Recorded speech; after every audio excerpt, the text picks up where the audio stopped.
Hello, everybody. Welcome to another Holistic Health Hour. We had a number of questions that came in.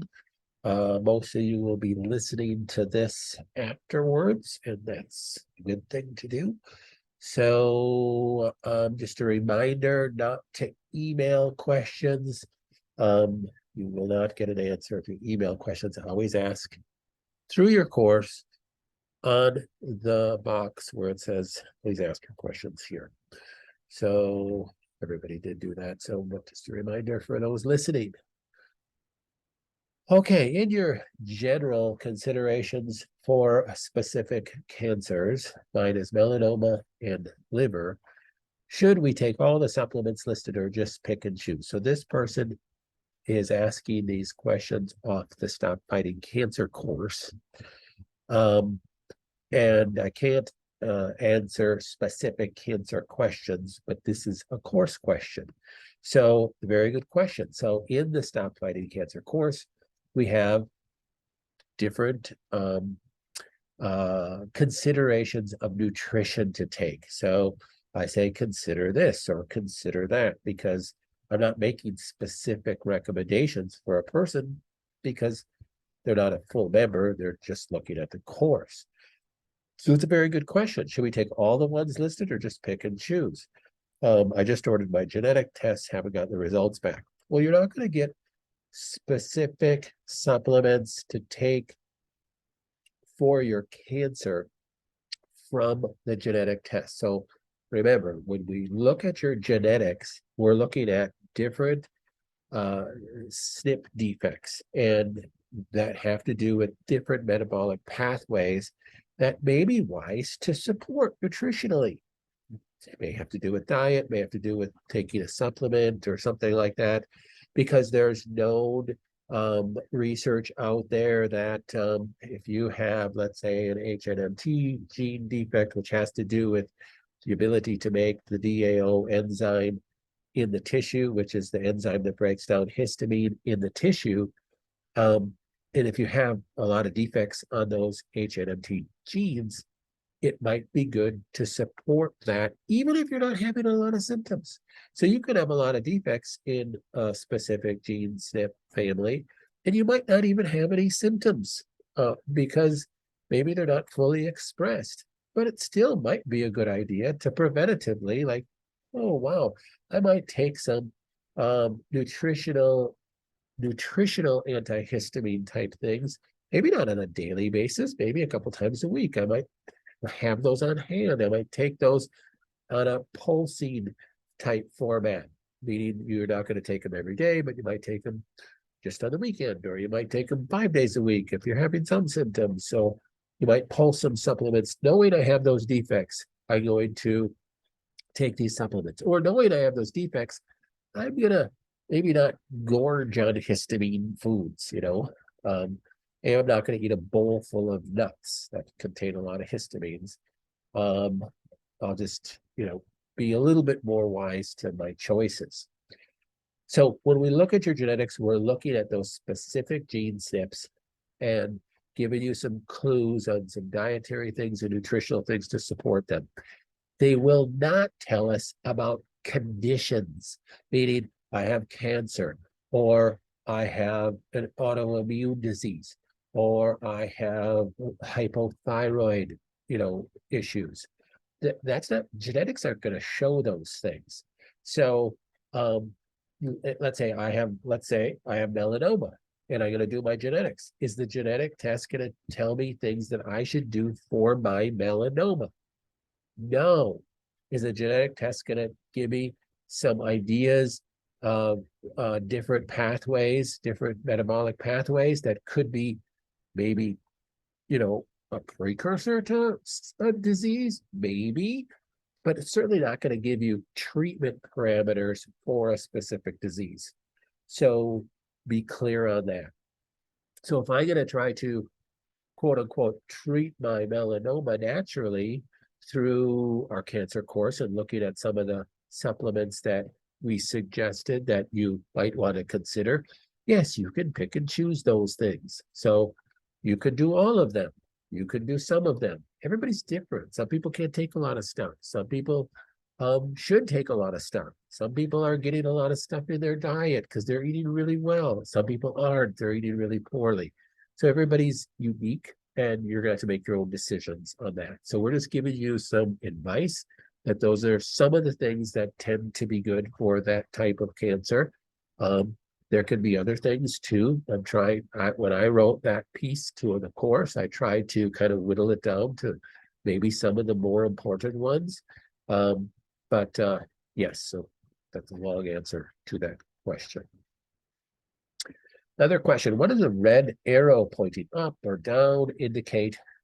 And I think this person is asking on the genetic report.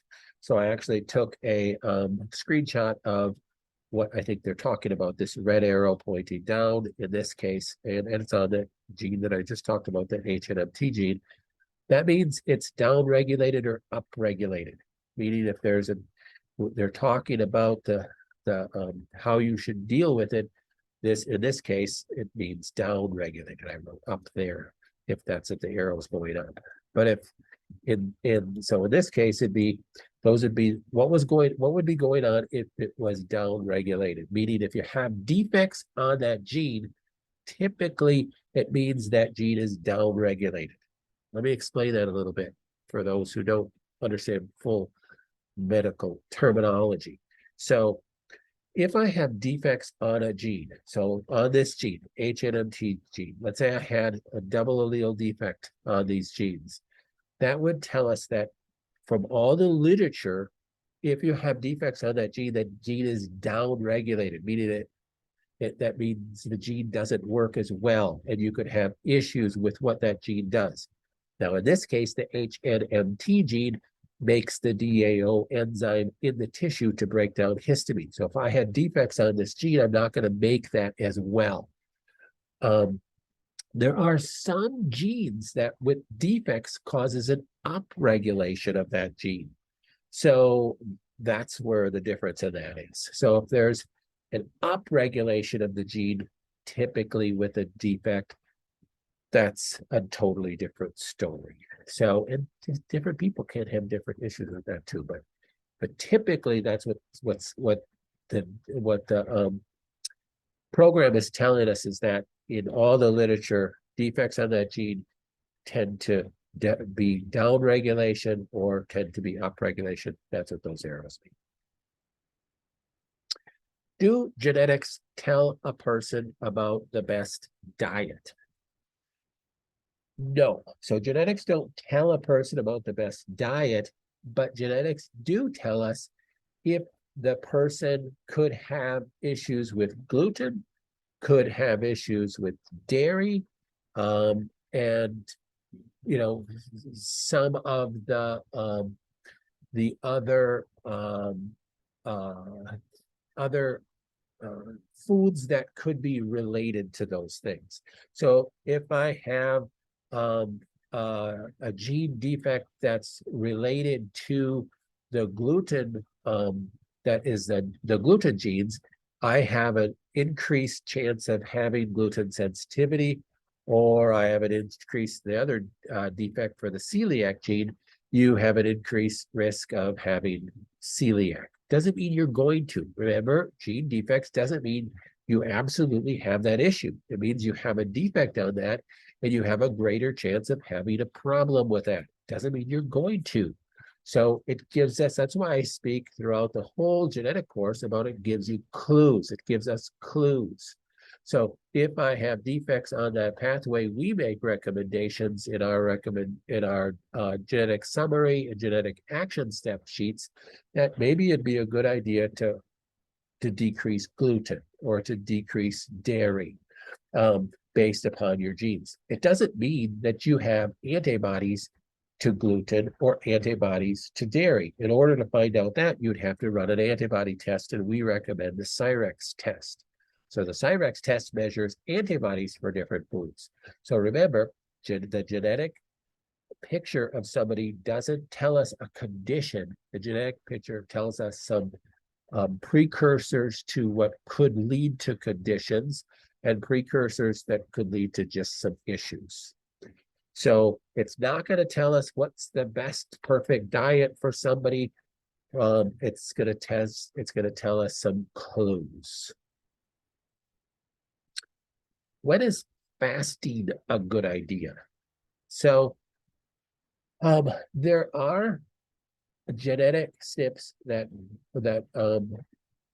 when we see those SNPs, especially when we look at a whole cancer profile, that we do recommend doing some sort of fasting. Now, with our cancer patients, we don't recommend that they do more than a 24-hour fast.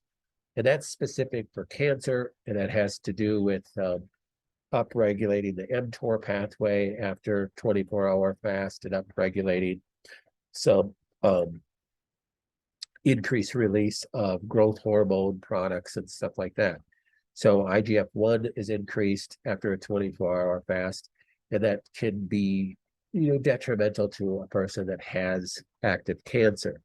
If a person doesn't have cancer, fasting can be a good idea, but you also have to look at other comorbidities. If a person is dealing with hypoglycemia, you got to be very careful fasting because it could, make your hypoglycemia worse for a period of time. But so it gets a little bit more complicated.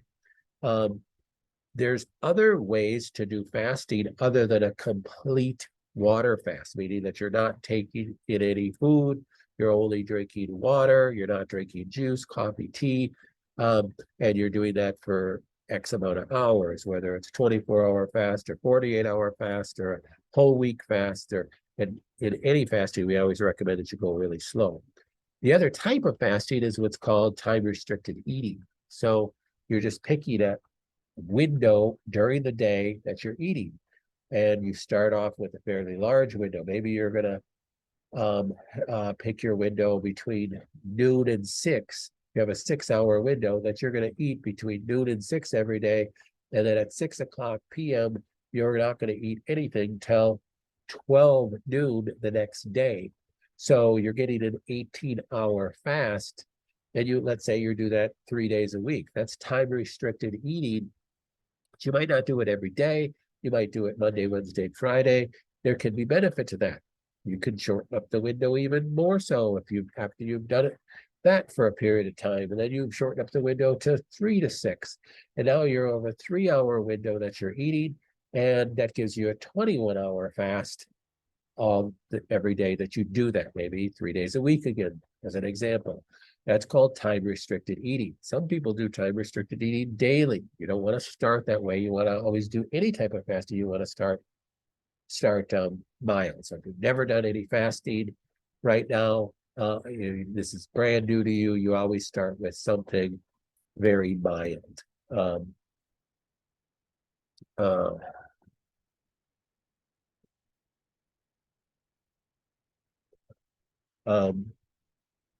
that's the way to start with a fast. So if you've never done any fasting, you certainly don't start with a 24-hour fast or more than that, because it can be too much. You always go slow with anything, especially if you don't have a practitioner that you're working with. You've got to make sure that you're going slow. It's a good idea too to get a little glucometer. You can pick those up at Target or Walgreens. It's a finger prick test to measure your blood glucose. You don't want your blood glucose tanking in a hypoglycemic state. If you've never fasted before, that's the danger of doing that. But again, back to the genetics. Genetics doesn't give you specific, you should fast. I personally believe fasting can be good for everybody, unless your person has cancer and they're in a cachexic state where they're losing weight uncontrollably. But most people, fasting can be a really good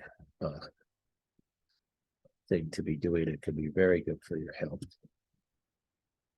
All right. Thank you, everybody, for your questions. We'll be back in 2 weeks. Make sure you use the question form on your course, and I'll have this up on the course so you can listen to it. People asked questions. I think only one person responded to them. So thank you much. Bye-bye, everybody.